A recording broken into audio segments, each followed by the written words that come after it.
Sekarang gue mau ceritain kejadian yang dialamin sama orang pas banget malam takbiran Bihnat. Cerita ini dialamin sama Dede namanya. Jadi kebetulan Dede ini tinggal di salah satu daerah di Jawa Barat.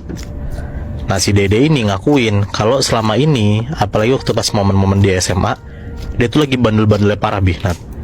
Banyak banget kayak momen-momen pas puasa atau Ramadan, itu tuh dia sering bohong ke orang tuanya. Bilang puasa padahal ngerokok di warung, izin sholat raweh padahal nongkrong sama teman-temannya sampai sahur, gitu aja terus. Iya. Nah Dede ini sering banget lah nih balik menuju subuh karena dia rutin ikut sama teman-temannya buat semacam keliling gitu, buat bangunin orang sahur gitu. Biasa kan anak-anak muda kayak gitu kan. Nah si Dede ini ikut-ikutan tuh sama teman-temannya. Walaupun dia ngebangunin orang sahur, Dede mah tapi nggak ikut puasa, tetap aja gitu bolong. Si Dede yang pada dasarnya dalam tanda kutip sompral gitu ya, atau ngomong ngasal, dia tuh ngomong kalau dia tuh nggak takut sama setan. Orang hampir setiap ada temen yang cerita setan tuh pasti bercandaan gitu Bihnat, kayak ditantang-tantangin gitu. Apalagi pas udah bulan puasa, dikurung lah setan, Dede makin bacot tuh, makin berani gitu ngomong tentang hantu-hantuan kayak gitu. Sampai suatu hari, ingat banget tuh si Dede hari itu diumumin di TV-TV kalau besok bakal lebaran, hilalnya udah kelihatan. Kegiatan pada umumnya kayak daerah-daerah gitu, takbiran keliling segala macam ada dong. Nah Dede ikutan nih. Dede sama teman-teman tongkrongannya pada jalan tuh keliling desa, kayak bawa kentongan, bawa bass, drum buat takbiran segala macam. Beberapa ada juga yang bawa semacam petasan buat dinyalain sepanjang jalan. Bahkan yang lebih anehnya lagi, ada beberapa teman-teman Dede yang iseng pura-pura jadi pocong ala-ala gitu Bihnat. Kayak nggak nyeremin, jadinya kayak model pocong-pocongan lucu gitu sebenarnya. Nah katanya sih buat nyambut setan-setan yang bentar lagi dilepas kurungnya. Karena kan pas sudah bulan puasa beres kan, katanya setannya dibuka kan. Nah dibikin tuh kayak gitu tuh pocong-pocongan. Udah tuh mereka jalan pelan-pelan sampai akhirnya ngelewatin salah satu pemakaman warga. Nah pemakamannya ini sebenarnya nggak gitu gede, tapi makamnya emang banyak banget di sana, soalnya terpusat buat beberapa RW gitu. Ingat kan tadi gue bilang si Dede sama temennya kan sompral banget ya Bihnat. Kayak waktu pas lagi ngelewatin makam, bukan ada respect tapi malah bercanda.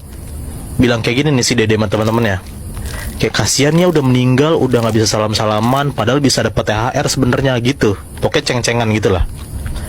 Dan yang lebih sompral lagi, mereka ngide buat semacam ngeprank orang-orang yang di desa itu. Kan ada teman-temannya beberapa pakai cosplay pocong gitu kan.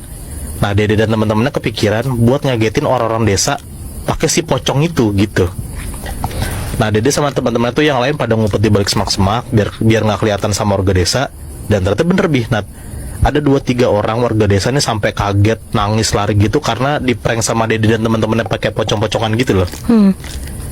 Dede sama teman-teman ketawa aja. Tapi heran soalnya inget mereka, temennya tuh kan pocong-pocongannya kan nggak serem ya. Tadi gue bilang kayak pocong-pocongan lucu. Udah tuh abis itu mereka lanjut lagi jalan buat ngelarin takbirannya.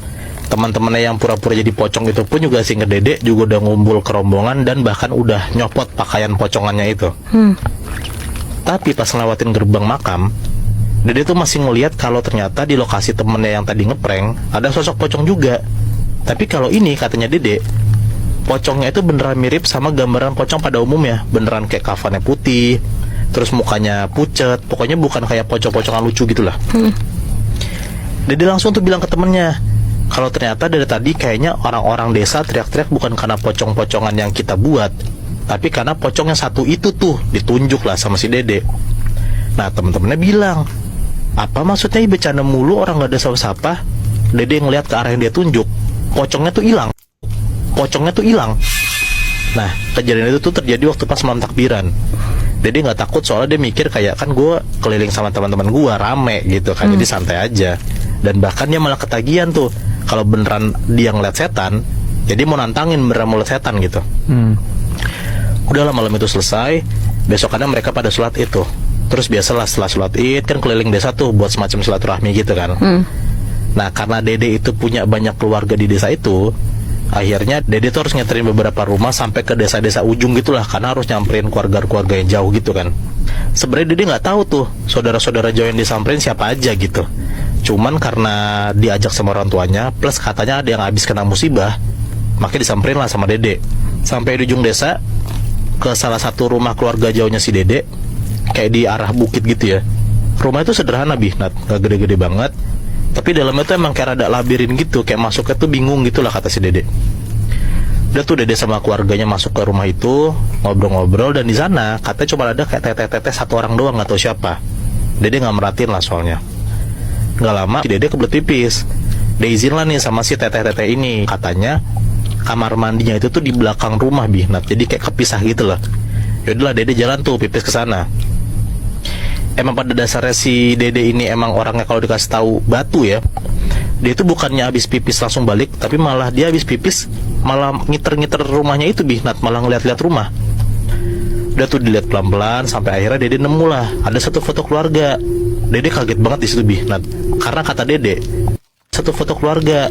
Dede kaget banget di situ Bihnat, karena kata dede dia ngeliat di foto itu ada salah satu foto keluarga saudaranya dede ini, mukanya tuh kayak pocong semalam. Wow, aneh banget kan? Nah nggak cuman itu, di salah satu pintu lorong rumah yang dede samperin ini, di saudara jauhnya ini, kebuka dikit tuh. Pas dede ngintip, ternyata orang itu tuh lagi duduk di pinggiran kasur ngeliatin ke arah luar. Mukanya masih sama Bihnat, pucet, dingin gitu. Jadi kayak si dede tuh ngeliat ada kayak pocong-pocongan semalam, itu ada di foto, dan dede lihat sekarang di rumah itu beneran ada gitu. Si dede langsung kayak punten-punten gitulah ke si orang ini gitu. Terus karena ketahuan lagi ngintip ke kamar si orang ini, si dede akhirnya kayak ngajak ngobrol nih. Ini orang ini cowok ya BTW. Ditanyalah sama si dede, malah bercanda. Semalam kita ketemu di makam bawah ya, serem pisan gitu. Karena kan si dede mikirnya ini dia salah satu orang yang ikut pocong-pocongan gitu kan. Tapi kali ini dijawab sama si cowok itu. Bahkan dede sempat ngobrol kata Bihnat.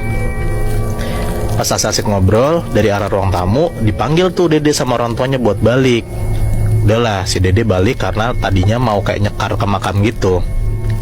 Cabutlah nih dede sama keluarganya nyekar nih ke makam. Pas di jalan pulang, di jalan ke arah mau ke makam, ditanyalah sama sepupunya dede, tadi berdiri ngapain sendirian. Dede bilang kalau dia tuh lagi ngobrol sama cowok saudaranya.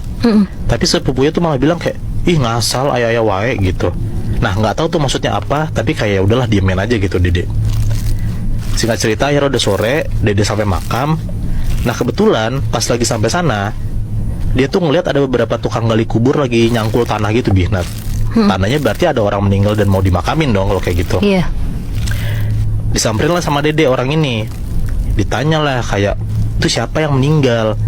Nah kata si tukang gali kubur ini, katanya ada anak dari warga RW atas bukit yang katanya baru meninggal. Dede kaget soalnya kan pas tadi dia OTW itu nggak ada bendera kuning. Berarti dede sadar, oh mungkin ini 10-15 menit kemudian baru dikabarin kalau ada orang meninggal. Dan itu kebetulan